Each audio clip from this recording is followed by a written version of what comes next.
안녕하세요. 블랙베리입니다. 처음 시작해보는 오디오북으로 여러분의 귀를 즐겁게 해드리고자 찾아왔습니다.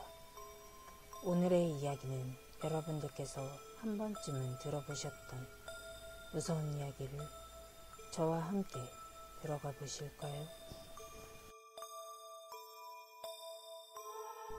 이 이야기는 작년 3월 고등학교 졸업 후 대학 진학 전의 일이었어요. 대학을 붙은 친구들이 하나 둘 우리 지방을 떠나 대학 근처에서 자취를 하기 시작했어요. 그중 한 명의 집에 놀러가기 위해서 고속버스를 타러 갔는데 간선도로 근처의 고속버스 정류장에 도착한 때는 오후 6시쯤이었죠. 이미 근처는 깜깜해졌고 인적 없이 조용했어요. 평일 밤이라 그런지 정류장 안에는 기다리는 사람이 아무도 없었고 정류장 안엔 서너 명은 앉을 만한 기다란 벤치가 있었는데 끝쪽에 박스가 하나 놓여져 있었어요. 크기는 헬멧 하나가 겨우 들어갈 정도의 크기였고 모서리는 다 닳고 너덜너덜한 더러운 박스였어요. 저는 그 박스를 힐끗 한번 보고 박스와 조금 거리를 두고 떨어져 벤치 위에 앉아 있었고 버스표 출발 시간을 보니 버스가 올 때까지는 15분가량이 남아 있었어요. 혼자 앉아서 버스를 기다리고 있었는데 언뜻 박스에서 부스럭 거리는 소리가 들리는 것 같더라고요. 황급히 돌아봤는데 딱히 이상한 점은 없었어요. 기분 탓인가? 버스표로 눈을 다시 돌렸어요. 저기요 라고 이번엔 확실히 들렸습니다. 그것도 여자의 목소리였어요. 당연한 말이지만 아까 말씀드린 것처럼 이 박스의 크기는 사람이 들어갈 수 있는 그런 크기는 아니었거든요. 저는 여차하면 도망가야지 하고 마음 졸이며 박스를 쳐다보고 있었어요. 안녕하세요. 어느 쪽으로 가세요? 여자의 목소리여서 저는 혼란스러운 상황에 생각을 재빠르게 정리했어요. 박스 안에 누군가 스피커를 열어두고 어딘가에서 지켜보며 장난을 치는 것이 아닐까? 라며 생각하고 그러면 장단을 맞춰봐야겠다 생각했죠. 안녕하세요. 저는 종점까지 가는데요. 그러시구나. 우연이네요. 저도 종점까지 가요. 사실은 나쁜 사람한테 당해서 이 상자 안에 있거든요. 살해당해서 목만 들어가 있다는 설정인가? 그러세요? 그거 참 큰일이네요. 그럼 버스 오면 제가 안까지 옮겨드릴게요. 정말요? 진짜 감사드려요. 꼭 부탁드릴게요. 이렇게 박스에 속아 넘어가는 척 대화를 계속 이어나갔어요. 그런데 어디선가 이상한 악취가 나기 시작했어요. 저는 여기저기 둘러보다가 박스 주위에서 그 악취가 심해진다는 것을 알게 되었습니다. 자세히 살펴보니 박스 끄트머리에서 거무스름한 액체가 새어나오고 있더라고요. 줄줄 새어나오던 그 액체는 점차 뚝뚝 벤치를 타고 흘러넘쳤어요. 장난치는데도 정도가 있지. 이건 너무 심하잖아. 냄새는 점점 견딜 수 없을 만큼 심해졌고 더 이상 상대하고 싶지 않았던 저는 짐을 전부 챙겨 자리를 뜨려 했는데 박스는 갑자기 소리를 지르기 시작했습니다. 장난이 아니야! 아니라고! 도망가지 마! 버스에 실으시기로 했잖아! 약속했잖아!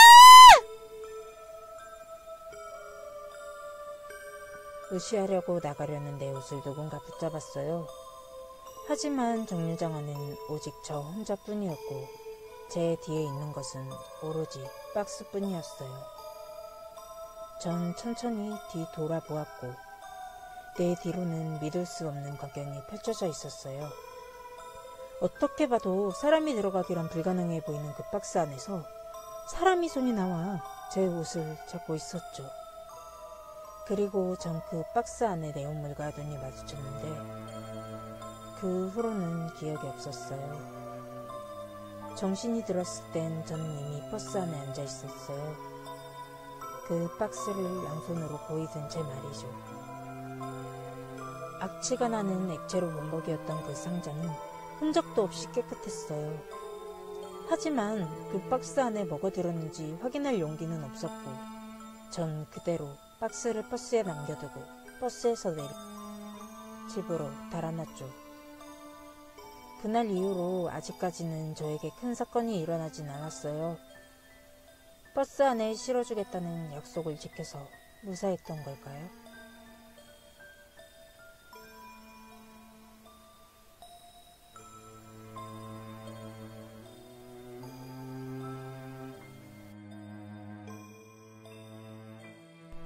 저희 부대에는 카운티라 불리는 버스가 하나 있었습니다. 오랜 연식이 되긴 했는데 운전병이었던 제가 차를 몰고 이리저리 시운전하다 시내를 통과해 부대를 오기 위해 향했습니다. 시내길이 뻥 뚫려 있어서 80km 정도로 밟으며 가고 있는데 신호가 바뀌길래 브레이크를 밟았는데 차가 미끄러진다고 해야 하나? 쭉 밀려 교차로 가운데 멈추더라고요. 욕 먹고 난 뒤에 부대에 가서 손보기로 하고 정비사분께 말씀드렸더니 아무 문제가 없다고 하시더라고요. 순간 이상했지만 어느 정도 감안하고 타기로 했습니다. 며칠 후 그렇게 해서 정식 운행을 시작했습니다. 간부들 출근과 퇴근, 여타 운행들. 근데 가끔 장거리 운행을 갔다가 간부 숙소를 들렸다 오면 혼자 복귀하는 일이 잦았습니다. 이상하게 버스라는 건 혼자 타면 굉장히 무섭습니다. 룸미러로 누군가 뒤에 있나 없나 계속 확인하게 되더라고요. 그러다 한날은 안개가 무지 많이 낀 날이었습니다. 짙은 안개가 끼는 날은 많지 않았는데 그날따라 짙은 안개가 꼈습니다. 그날도 가로등 하나 없는 것을 혼자였으면 정말 무서웠을 텐데 다행히 선임병 조수를 데리고 복귀하던 날이라 다행이었죠. 속도는 30km, 앞도 안 보이고 사람이 튀어나올 수 있으니 천천히 가는데 선임도 뭐가 자꾸 느껴지는지 뒤를 돌아보더라고요. 야, 버스 뒤에 불 켜고 달리면 안 되냐? 왜 그러십니까? 뒤에 뭐가 있는 것 같은데? 에이, 왜 그러십니까? 무섭게. 뒤에 등 하나만 켜겠습니다. 비쳐서 전방이 잘 안 보입니다. 다음부턴 밤에 나 선탑으로 태우지 마라. 하길래 뒤에 내부등을 켜려 하는데 누르지도 않은 비상등이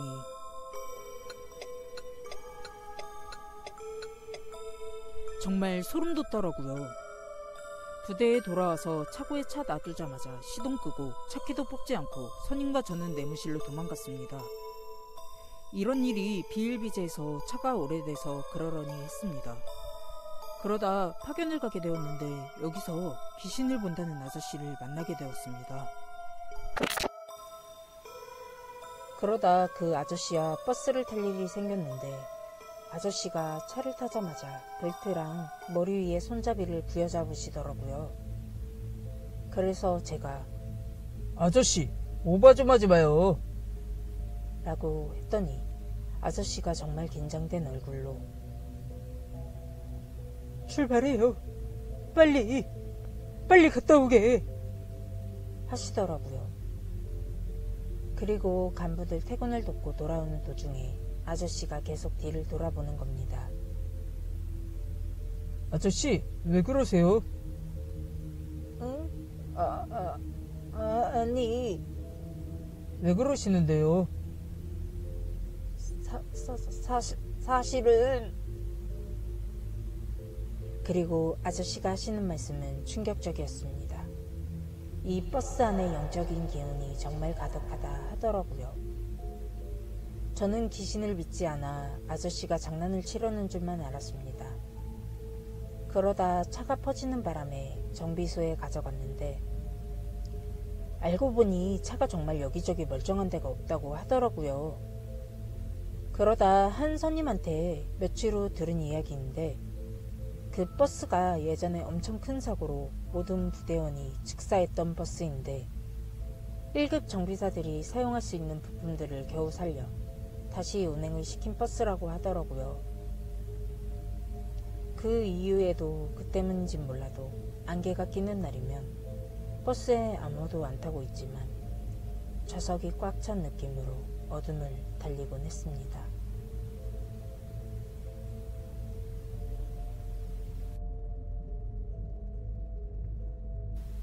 나는 꿈을 자주 꾸는 편이다. 꿈의 내용은 주로 쫓기는 꿈이었다. 주로 나를 쫓는 존재는 자연재해나 좀비 또는 사람인 편인데 빈도수로 따지자면 사람, 좀비, 자연재해 순이다. 그래서 늘 꿈은 스펙타클했고 깨어나면 머릿속이 낙서 가득한 종이처럼 복잡할 때가 많았다. 그런데 그날 꿈은 평소와는 다르게 유독 조용했다. 안개가 낀 것은 아닌데 뿌연 느낌이었고 하얗고 굉장히 큰 방 안에 있는 것 같은 느낌이었다. 그곳을 몇 분을 걷자 앞쪽에 선명하게 전체가 유리로 된 건물이 나왔는데 말 그대로 그 건물이 있는 곳으로 내가 걸어간 것이 아니고 그냥 건물이 내 앞에 나타났던 것 같다. 나는 그 건물로 걸었다. 가까이 가니 문은 자동으로 열리는 문이었는데 그 앞에는 검은 양복을 입은 남자 2명이 서 있었다. 내가 문 앞으로 다가서자 문이 열렸고 남자 한 명이 비정상적으로 고개를 길게 쭉 빼고는 내 얼굴 가까이 얼굴을 가져다 댔다. 남자의 몸은 아까 전 그대로 똑바로 서 있었지만 목만 길게 늘어나 있었다. 또한 굉장히 가까이 얼굴이 다가왔음에도 눈, 코, 입이 잘 보이지는 않았다. 꿈속의 하얀 방처럼 굉장히 흐릿했다. 뿌연 얼굴이었다. 남자는 내 왼쪽 팔목을 잡더니 네가 고르고 싶은 만큼 골라 라고 말했다. 앞을 보니 옷 수백 벌이 정갈하게 옷걸이에 걸려 있었다. 옷에 굉장히 관심이 많았던 나는 남자의 기괴한 모습에도 불구하고 뛸 듯이 기뻐서는 정말요? 하며 남자의 손을 팔목에서 떼어내고 안으로 들어가려고 했다. 그러자 반대편에 서 있던 남자가 어깨를 잡았다. 남자의 목 또한 비정상적으로 길어졌다. 나는 남자를 등지고 서 있음에도 불구하고 남자의 얼굴은 마찬가지로 내 얼굴과 가까웠다. 근데 네가 고르는 옷수만큼 네가 아는 사람을 데리고 갈 거야 라며 아주 섬뜩한 말을 했다.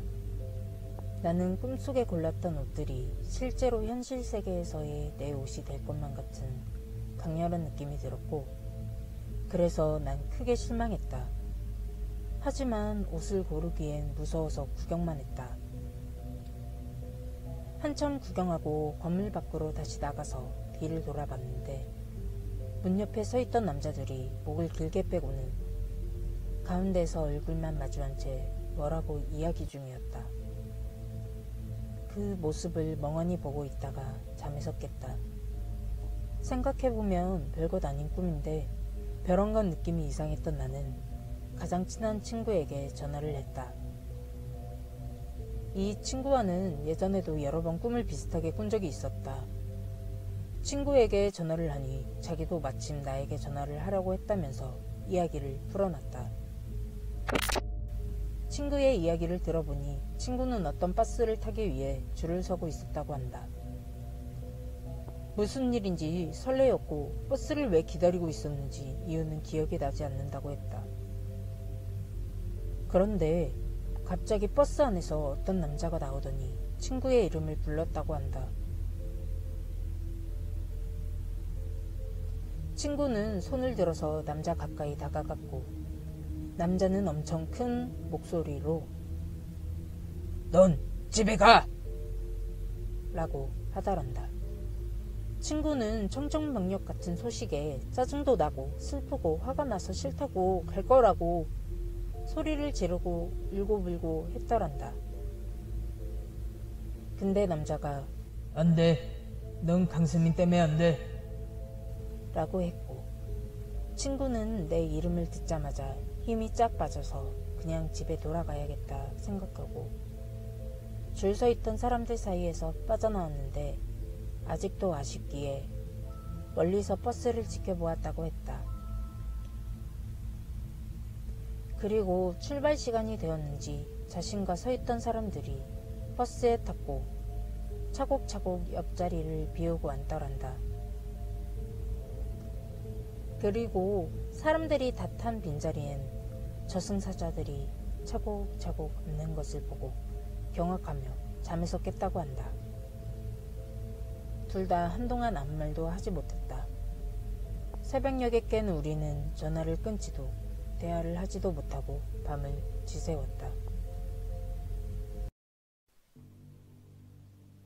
어떠셨나요?